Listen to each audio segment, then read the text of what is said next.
ما بعد فاعوذ باللہ السمیع العلیم من الشیطان الرجیم من ہمزہ ونفخہ ونفثہ بسم اللہ الرحمن الرحیم رب اشرح لی صدری ویسر لی امری واحلل عقدۃ من لسانی یفقہوا قولی رب زدنی علما اللہم فقہنا فی الدین سبحانک لا علم لنا الا ما علمتنا انک انت العلیم الحکیم رب یسر ولا تعسر وتمم بالخیر وبک نستعین۔ سورہ آل عمران کی آیت نمبر 55 سے شروع کرتے ہیں۔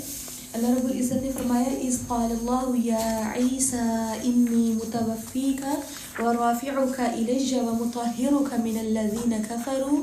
اللہ تعالیٰ نے فرمایا، اور وہ اللہ کی تدبیر یہ تھی کہ جب اس نے عیسیٰ علیہ السلام سے فرمایا کہ اے عیسیٰ اب میں تجھے واپس اٹھا لوں گا اور تجھے اپنی طرف بلند کر لوں گا اور ان کافروں سے تجھے پاک کر دوں گا اور جو لوگ تیری پیروی کریں گے انہیں قیامت تک ان کافروں پر غالب رکھوں گا اور تم سب کو آخرکار میرے ہی پاس آنا ہے تو میں تمہارے درمیان ان باتوں کا فیصلہ کر دوں گا جن میں تم اختلاف کرتے رہے ہو۔ ہوا کیا تھا، لوگوں نے جب نبی عیسیٰ علیہ السلام نے لوگوں کو دین حق کی دعوت دی تو بہت سے ایک پورا گروپ تھا جنہوں نے عیسیٰ علیہ السلام کو نبی بطور نبی تسلیم ہی نہیں کیا تھا۔ بنی اسرائیل کے ہی لوگ تھے، تو انہوں نے یہ پلان کیا کہ کیوں نہ اس کو راستے سے ہٹا دیا جائے۔ چونکہ ہم نے پہلے بھی پڑھا تھا کہ ان کو عادت ہو چکی تھی انبیاء کو قتل کرنے کی، تو انہوں نے عیسیٰ علیہ السلام کے قتل کا پلان بنایا۔ تو ادھر قتل کا پلان بنا رہے ہیں وہ لوگ، دوسری طرف اللہ رب العزت نے عیسیٰ علیہ السلام کو تسلی دی کہ اے میرے نبی آپ نے پریشان نہیں ہونا، یا عیسیٰ اے عیسیٰ۔ ایک بڑی اہم بات ہے یہاں پہ، یا عیسیٰ کہہ کے اللہ تعالیٰ نے حضرت عیسیٰ کو مخاطب کیا، لیکن قرآن پاک میں کہیں پر بھی اللہ تعالیٰ نے یا محمد کہہ کے اللہ کے نبی صلی اللہ علیہ وسلم کو مخاطب نہیں کیا۔ یا موسیٰ کہا کہہ کر اللہ رب العزت نے حضرت موسیٰ علیہ السلام کو مخاطب کیا، لیکن یا محمد صلی اللہ علیہ وسلم کہہ کر کہیں پر بھی اللہ تعالیٰ نے اپنے نبی کو مخاطب نہیں کیا۔ یہ ایک پریورٹی ہے جو دی گئی، اللہ رب العزت کی طرف سے ملی، لیکن ہم دیکھیں ہم نبی صلی اللہ علیہ وسلم کو یا محمد کہہ کے پکارتے ہیں، فرق ہے نا۔ آگے دیکھتے ہیں، ہوا یوں تھا کہ انہوں نے جب پلان کیا کہ ہم عیسیٰ علیہ السلام کو قتل کر دیں گے تو اللہ تعالیٰ نے عیسیٰ علیہ السلام کو تسلی دی کہ اے عیسیٰ علیہ السلام آپ نے پریشان نہیں ہونا، ہم آپ کو زندہ ہی اوپر اٹھا لیں گے، یعنی کافر آپ کا کچھ نہیں بگاڑ سکیں گے۔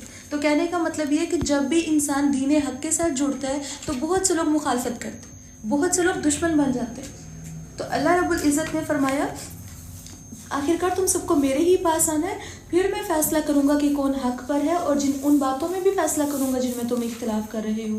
اور فرمایا فَأَمَّا الَّذِينَ كَفَرُوا فَأُعَذِّبُهُمْ عَذَابًا شَدِيدًا، جن لوگوں نے کفر کیا انہیں میں دنیا اور آخرت میں شدید سزا دوں گا اور کوئی بھی ان کی مدد کرنے والا نہیں ہوگا۔ البتہ جو لوگ ایمان لائے اور عمل صالح کیے انہیں ان کا پورا پورا بدلہ دیا جائے گا، اور اللہ رب العزت ظالموں کو پسند نہیں کرتا۔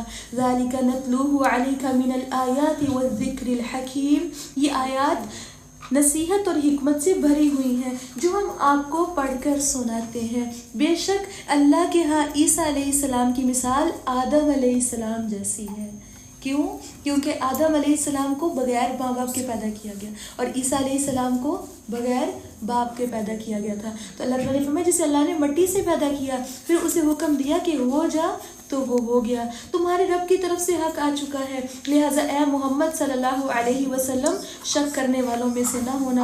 پھر اگر کوئی شخص وحی کا علم آ جانے کے بعد بھی اس کے بعد آپ سے جھگڑا کرے تو آپ اسے کہیے کہ آؤ ہم اور تم اپنے اپنے بچوں کو اور بیویوں کو بلا لیں اور خود بھی حاضر ہو کر اللہ سے گڑ گڑا کر دعا کریں کہ جو جھوٹا ہو اس پر اللہ کی لعنت ہو۔ ملتا ہے، میں نے آپ کو جب ہم نے سورہ آل عمران شروع کی تھی تو شروع میں یہ بات بتائی تھی کہ یہ آیات سورہ آل عمران کا شروع کا ایک بڑا حصہ جو ہے عیسائیوں کے وفد نجران کے بارے میں، جو نجران سے آئے ہوئے عیسائی تھے ان کے لیے نازل ہوا تھا کہ انہوں نے نبی صلی اللہ علیہ وسلم سے آ کے تعلیمات پوچھی تھی کہ اصل دین اسلام کیا ہے اور یہ کیا باتیں بتاتا ہے۔ تو اللہ رب العزت نے جو ان کو ایکسپلینیشن کی ہے وہ چونکہ مان نہیں رہے تھے تو اللہ رب العزت نے فرمایا اگر یہ لوگ آپ کی بات نہیں مانتے، اگر یہ آپ کو پھر بھی جھوٹا کہہ رہے ہیں تو پھر ان کو دعوت مباہلہ دی گئی ہے۔ دعوت مباہلہ کیا ہے کہ سب کے بیوی بچے عورتیں مرد سارے خاندان مسلمانوں کے بھی، اور دوسری طرف کون سا گروپ تھا عیسائیوں کا، یہ سارے کے سارے اس میدان میں جمع ہو جائیں اور پھر اللہ تعالیٰ سے دعا مانگیں کہ اللہ جو جھوٹا ہے، گڑ گڑا کر اللہ سے دعا مانگے کہ جو جھوٹا ہو اس پر اللہ کی لعنت۔ اور ہوا ایسا ہی تھا، جب ان کو دعوت مباہلہ دی گئی ہے نجران کے عیسائیوں کو، تو یہ لوگ آپ صلی اللہ علیہ وسلم سے مباہلہ کرنا بھی چاہتے تھے. ان میں سے ایک نے دوسرے سے کہا اگر یہ نبی ہوا اور ہم نے باقی اس کی بات مان لی اور میدان میں چلے گئے, مباہلہ کر لیا, تو پھر نہ ہماری خیر ہوگی نہ ہماری اولاد کی خیر ہوگی. پھر انہوں نے آپ صلی اللہ علیہ وسلم سے کہا جو جزیہ آپ مانگتے ہیں ہم آپ کو دے دیں گے. انہوں نے میدان میں جا کے یہ دعا مانگنے سے انکار کر دی. تو انہوں نے کہا کہ اگر اللہ کے نبی صلی اللہ علیہ وسلم سچے ہوئے تو ہم ہلاک ہو جائیں گے. اس سے پتہ کیا چلتا ہے کہ ان کو دل تسلیم کر رہا تھا کہ یہ سچے نبی ہیں, یہ باتیں بھی سچی ہیں, لیکن مان کیوں نہیں رہے تھے؟ تعصب, ضد, ہٹ درمی. تو اللہ رب العزت نے فرمایا یہ بالکل سچے واقعات ہیں. وما من الہ الا اللہ, اللہ کے سوا کوئی معبود نہیں, اور اللہ رب العزت ہی غالب اور حکمت والا ہے. پھر اگر یہ نصارہ مقابلے میں نہ آئے تو اللہ تعالیٰ ایسے فساد کرنے والوں کو خوب جانتا ہے. آپ ان سے کہہ دیجئے اے اہل کتاب ایسی بات کی طرف آؤ جو ہمارے اور تمہارے درمیان برابر ہے, اور وہ یہ ہے جب بھی کسی کو دین کی دعوت دینے کی باری آئے تو اللہ رب العزت نے بھی فرمایا کہ اللہ کے نبی صلی اللہ علیہ وسلم کہ آپ کافروں سے کہیے, اہل کتاب سے کہیے کہ ایسی بات کی طرف آؤ جو ہمارے اور تمہارے درمیان برابر ہے, ایک جیسی ہے, اور وہ کیا ہے اللہ کے سوا کوئی بھی عبادت کے لائق نہیں, نہ کسی کو اس کا شریک بنایا جائے اور نہ ہی ہم میں سے کوئی شخص اللہ کو چھوڑ کر کسی دوسرے کو رب بنائے. آج جب ہم مسلمانوں کو بھی آپس میں کسی کو دین کی دعوت دیتے ہیں تو دین کی دعوت دیتے وقت سب سے پہلا ٹاپک پتہ ہے کیا ہوتا ہے؟ فرقہ واریت. کون سا فرقہ اور فرقہ اور فرقہ. لیکن اللہ رب العزت فرما رہے ہیں کہ جب دین کی دعوت دینی ہے کسی کو بھی دینی ہے, خواہ وہ کافر کو دینی ہے خواہ وہ مسلمان کو دینی ہے, جس کو بھی دینی ہے, اس سے اپنے اور اس کے درمیان مشترک ٹاپکس کو ڈسکس کرتے ہیں. مشترک کیا چیز ہے؟ اللہ ایک ہے, قرآن پاک سب کا ایک ہے, امت محمدیہ میں سے سب. لیکن ہم وہ چیزیں جو اختلاف کا سبب ہے ہم سب سے پہلے اٹھا کے ان کو رکھتے ہیں کہ رفع دین کرنا ہے یا نہیں کرنا, نماز میں آمین بالجہر کہنی ہے یا نہیں کہنی. اس ٹاپک کو لے کے بحث کرتے ہیں اور لوگوں کو متنفر کرتے ہیں. یہ کوئی طریقہ دین کی دعوت کا طریقہ کار نہیں ہے. اور پھر اللہ رب العزت نے فرمایا اگر وہ اس بات سے منہ موڑ جائیں تو ان سے کہہ دیجئے کہ گواہ رہو کہ ہم تو اس کے فرما بردار ہیں. اللہ تعالیٰ نے فرمایا یا اہل الکتاب لم تحاجون فی ابراہیم, اے اہل کتاب تم کیوں ابراہیم علیہ السلام کے بارے میں جھگڑا کرتے ہو کہ وہ یا تو یہودی تھے یا نصارہ تھے, حالانکہ تورات اور انجیل تو انہی کے بارے میں انہی کے بعد نازل ہوئی تھی. کیا تم اتنا بھی نہیں سوچتے؟ تم تو وہ لوگ ہو جو ان باتوں میں جھگڑا کر چکے ہو جن کا تمہیں کچھ علم تھا, مگر ایسی باتوں میں کیوں جھگڑتے ہو جن کا تمہیں کچھ بھی علم نہیں. اللہ تعالیٰ ہی جانتا ہے اور ان باتوں کو تم نہیں جانتے. اتنے مزے سے عیسائی کہا کرتے تھے کہ جو ابراہیم علیہ السلام تھے وہ عیسائی تھے, لہٰذا ہم اس لیے عیسائی کیونکہ ان کو ایک رول پتہ تھا کہ وہ بندہ جنت میں جائے گا جو ملت ابراہیمی میں سے ہوگا. تو عیسائیوں نے اپنے آپ کو ملت ابراہیمی میں سے کہنا شروع کر دیا, اور یہودی کہتے تھے کہ ہم جنتی ہیں کیونکہ ہم ملت ابراہیمی پر, اور ابراہیم علیہ السلام یہودی تھے. تو اللہ تعالیٰ نے فرمایا ہے کہ یہودی بھی بعد میں ایجاد ہوئے, بعد میں آئے, اور عیسائی بھی بعد میں. ابراہیم علیہ السلام نہ یہودی تھے نہ عیسائی تھے, بلکہ وہ کون تھے؟ وہ توحید پرست تھے. انہوں نے کبھی شرک نہیں کیا تھا اپنی زندگی میں, اور آج بھی وہی کامیاب ہے جو ملت ابراہیمی پر. ہم دعا بھی مانگا صبح شام کے اذکار میں بھی کیا کہتے ہیں؟ اصبحنا علی فطرت الاسلام وعلی کلمت الاخلاص وعلی دین نبینا محمد وعلی ملتی ملت ابینا ابراہیم. ہم نے اپنے باپ کی ملت جو ابراہیم علیہ السلام ہے ان کی ملت پر صبح. کیا مطلب ہے؟ ہم زبان سے تو کہہ رہے ہوتے ہیں کہ اللہ ہم مشرک نہیں ہیں, ہم شرک نہیں کریں, لیکن دن تو وہ مشرکوں کی طرح ہی گزارے ہوتے ہیں. اللہ سے دعا ہے کہ اللہ رب العزت ہم سب کو شرک جیسے کبیرہ گناہ سے محفوظ رکھے. اللہ تعالیٰ نے فرمایا ابراہیم علیہ السلام نہ یہودی تھے نہ عیسائی تھے, بلکہ سب سے ہٹ کر اللہ کا حکم ماننے والے تھے, اور وہ مشرک بھی نہیں تھے. بے شک ابراہیم علیہ السلام سے قریب تر تو وہ لوگ تھے جنہوں نے ان کی پیروی کی تھی, پھر ان کے بعد یہ نبی اور اس پر ایمان لانے والے, اور اللہ ایمان لانے والوں کا حامی و ناصر ہے. اور فرمایا اہل کتاب میں سے کچھ لوگ یہ چاہتے ہیں کہ وہ آپ لوگوں کو گمراہ کر دیں, حالانکہ وہ اپنے آپ کو گمراہ کر رہے ہیں اور انہیں اس بات کی سمجھ نہیں آتی. اے اہل کتاب تم اللہ تعالیٰ کی ان آیات کا کیوں انکار کرتے ہو جن کی تم خود گواہی بھی دیتے ہو. اور فرمایا یا اہل الکتاب, اے اہل کتاب تم حق کو باطل سے کیوں ملا دیتے ہو. یہ کام اہل کتاب نے بھی کیا اور یہ کام اہل امت محمدیہ بھی کرتی ہے. اور فرمایا جانتے بوجھتے سچی بات کو کیوں چھپا دیتے ہو. اہل کتاب کے کچھ لوگوں نے کہا, آپس میں انہوں نے سازش تیار کی کہ جو کچھ ان ایمان والے مسلمانوں پر نازل ہوا ہے پہلے پہر تو اس پر ایمان لے آؤ اور پچھلے پہر اس کا انکار کر دو. وہ کیا کرتے تھے؟ انہوں نے ایک سازش کی، اور کیا سازش کی کہ لوگوں کو دین اسلام سے ہٹانے کے لیے ایک طریقہ کار اپنایا جائے، اور کیا کیا جائے کہ صبح سارے لوگوں کی موجودگی میں جا کے کلمہ پڑھ لیا جائے، اور شام کو جا کے لوگوں کے سامنے انکار کر دیا جائے کہ ہم کافر ہو گئے، ہم دوبارہ مرتد ہو گئے، کیونکہ دین اسلام میں ہمیں کوئی بھلائی نظر نہیں آئی۔ اس سے کیا ہوگا، جو نئے نئے مسلمان ہوئے ہیں، جن کا ایمان ابھی مضبوط نہیں ہے، جن کا ایمان ابھی کچا ہے، وہ ڈگمگا جائیں گے۔ آپ کو پتہ ہے نا، ایک بندہ ایک چیز لے کر آیا ہو، ایک ہی دکان سے لے کر وہ جا کے واپس کر رہا ہو، تو ہم کیا سوچتے ہیں، لگتا ہے ہم بھی چیز خراب لے ہیں، ہمیں وہ اچھی بھلی صحیح چیز بھی واپس کرنے، یعنی دل میں وسوسے پیدا ہوتے ہیں۔ تو وہ دین اسلام کو ایسے برا بنا کے پیش کرتے تھے۔ تو اللہ رب العزت نے فرمایا شاید اس ترکیب سے یہ لوگ اپنے ایمان سے پھر جائیں۔ وہ یہ بھی کہتے ہیں کہ اپنے مذہب والے کے سوا کسی کی بات کا اعتبار نہ کرو۔ آپ صلی اللہ علیہ وسلم ان سے کہہ دیجئے کہ ہدایت وہ ہے جو اللہ کی ہے، وہ کسی دوسرے کو بھی وہی کچھ دے دے جو تمہیں دیا، یعنی ہدایت وہ ہے جس سے وہ تمہارے رب کی حضور تم پر حجت قائم کر سکے۔ اس کے علاوہ ان سے کہہ دیجئے کہ فضل و شرف تو اللہ کے اختیار میں ہے، یختص برحمتہ من یشاء۔ پیچھے فرمایا اللہ واسع علیم، اللہ تعالیٰ بڑی وسعت والا، بڑا علم رکھنے والا ہے، وہ جسے چاہے اپنی رحمت سے چن لے۔ اور فرمایا وہ بڑے فضل کا مالک ہے۔ اور اہل کتاب میں سے تو کچھ لوگ ایسے ہیں کہ اگر آپ ان پر اعتماد کرتے ہوئے ایک خزانہ بھر مال ان کو دے دیں تو وہ آپ کو واپس کر جائیں، اور کچھ ایسے ہیں کہ آپ انہیں ایک دینار بھی دے دیں تو وہ ادا نہیں کریں گے۔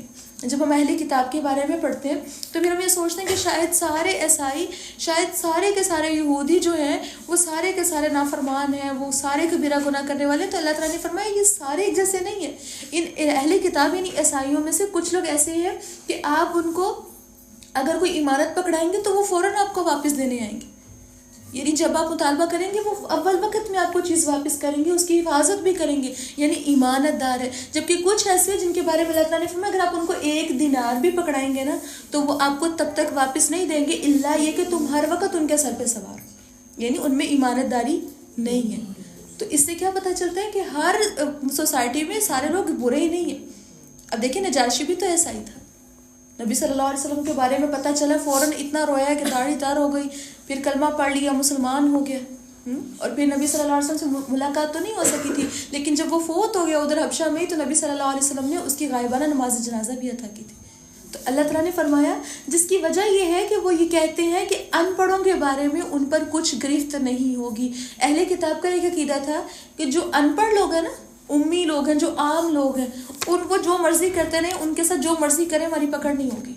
تو اللہ تعالیٰ نے فرمایا یہ لوگ جان بوجھ کر اللہ کی طرف جھوٹی باتیں منسوب کرتے ہیں۔ آج بہت سے لوگ یہ سمجھتے ہیں کہ غریبوں کے ساتھ جیسا بھی سلوک کریں، ہمیں کون سا کوئی پوچھنے والا ہے، یہ شاید اللہ بھی ہماری پکڑ نہیں کریں گے، اللہ نے اگر ہمیں یہاں اتنا نوازا تو وہاں پہ بھی دے گا، یہ بات نہیں ہے۔ حقوق تو سب کے ایک جیسے ہیں۔ اور پھر اللہ تعالیٰ نے فرمایا بَلَا مَنْ أَوْفَى بِعَهْدِهِ وَاتَّقَى فَإِنَّ اللَّهَ يُحِبُّ الْمُتَّقِينَ۔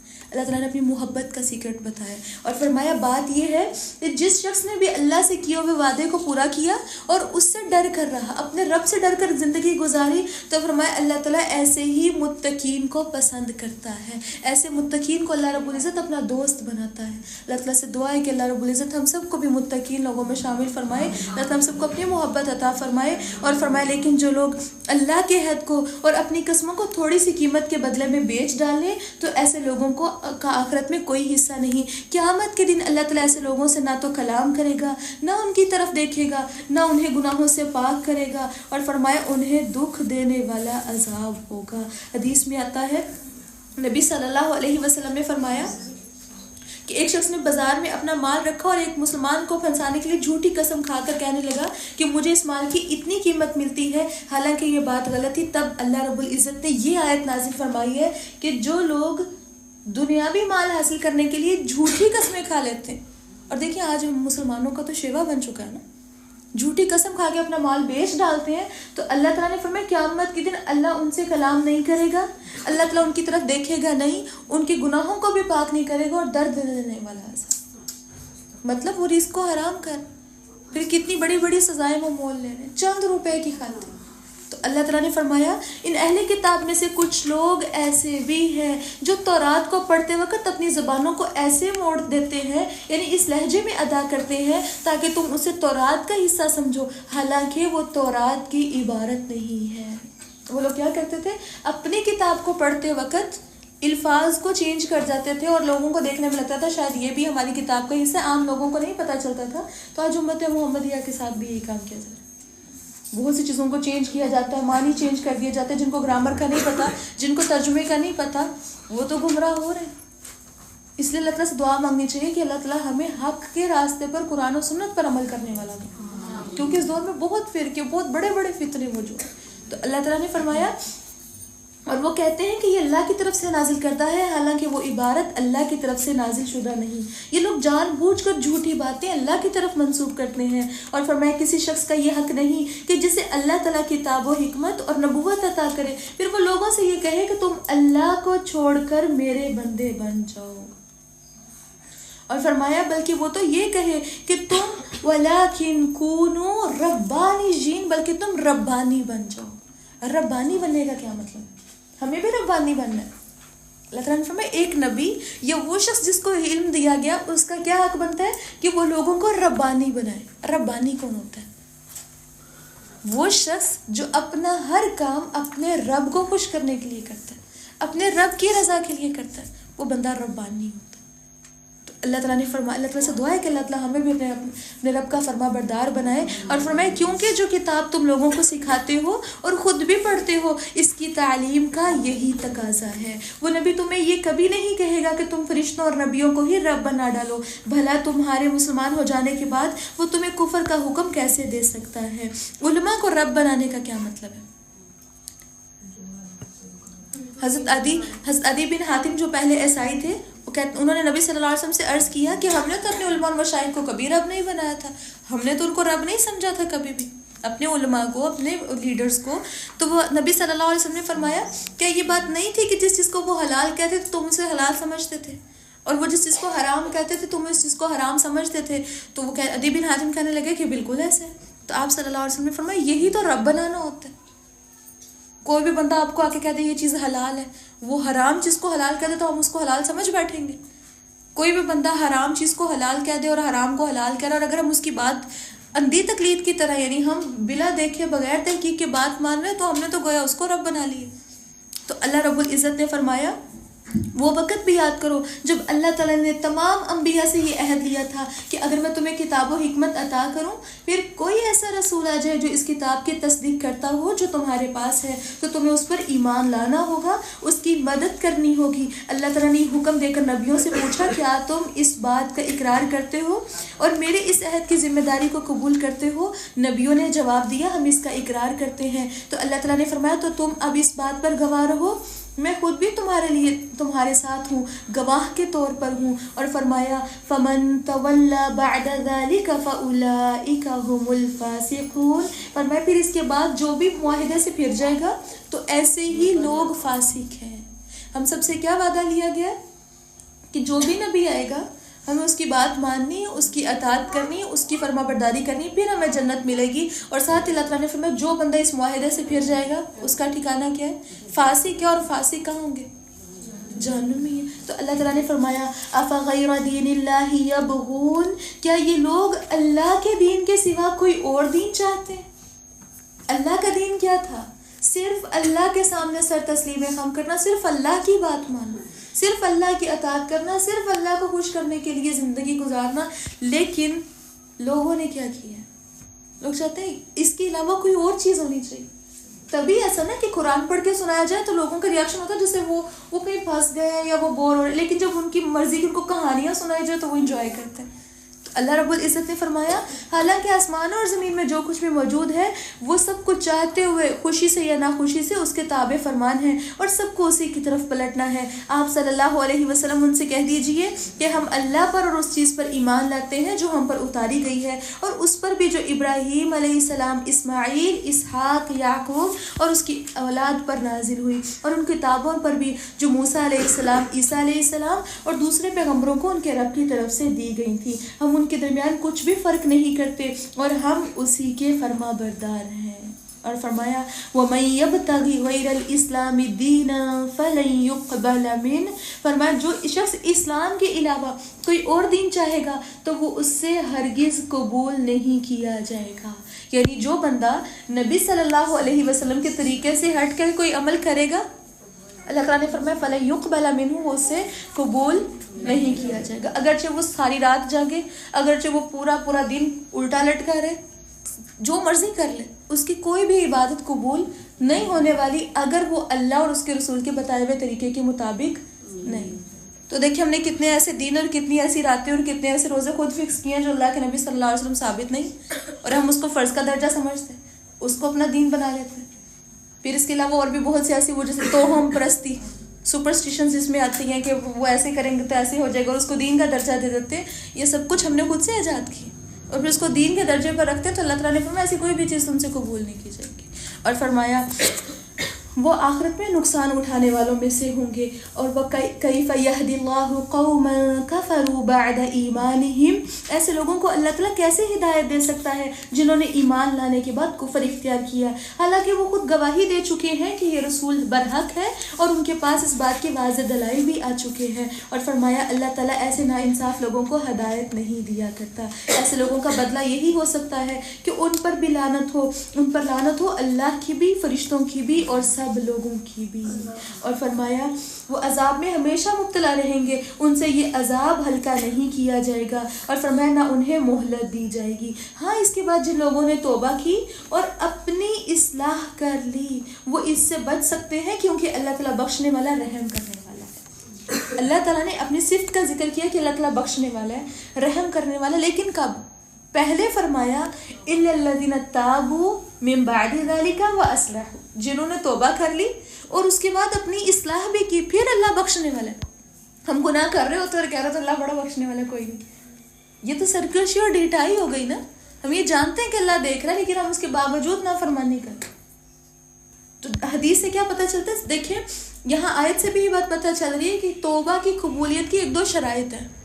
ان میں پہلی ایک تو یہ بات پتہ چلتی ہے کہ سچی توبہ ہو، یہ نہ ہو پر سے استغفر اللہ اور گناہ بھی ساتھ ساتھ کریں. دوسری چیز کیا ہے کہ اپنے اعمال اور افعال کی اصلاح کی جائے، اپنے آپ کو چینج کیا جائے، اپنے آپ کو بدلا جائے.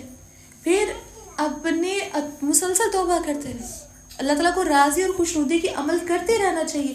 اور اللہ تعالیٰ نے فرمایا مگر جن لوگوں نے ایمان لانے کے بعد کفر اختیار کیا پھر اس کفر میں بڑھتے چلے گئے تو ان کی توبہ ہرگز قبول نہیں کی جائے گی. حقیقتاً ایسے لوگ گمراہ ہیں جو لوگ کافر ہو گئے پھر کفر کی حالت میں مر گئے. اگر وہ زمین بھر بھی سونا دے کر خود چھوٹنا چاہیں تو وہ ان سے ہرگز قبول نہیں کیا جائے گا. یہی لوگ ہیں جنہیں دکھ دینے والا عذاب ہوگا اور ان کا کوئی بھی مددگار نہیں ہوگا. آپ صلی اللہ علیہ وسلم نے فرمایا قیامت کے دن اللہ تعالیٰ سب سے کم عذاب والے دوزخی سے پوچھیں گے کہ اگر تیرے پاس دنیا اور جو کچھ اس میں ہو تیرے پاس ہو تو کیا تو اسے فدیے میں دے دے گا؟ تو وہ کہے گا ہاں. اللہ تعالیٰ فرمائیں گے جب تو انسانی شکل میں تھا، یعنی جب تو دنیا میں تھا، تو میں نے تجھ سے اس سے زیادہ آسان بات کا مطالبہ کیا تھا. اور وہ کیا تھی؟ کہ تو توحید پر قائم ہے، لا الہ الا اللہ کہہ کے اس پہ جم جائے. اللہ کی سننی ہے، اللہ ہی کی ماننی ہے، لیکن تو نے اس پر عمل نہیں کیا. اور کہا تھا کہ پھر میں تجھے جہنم میں داخل نہیں کروں گا مگر تو شرک پر اڑا رہا، لہٰذا آج کے دن کچھ بھی قبول نہیں کیا جائے گا. یہ مسلم کی حدیث تھی. 4 پارہ کا آغاز کرتے ہیں.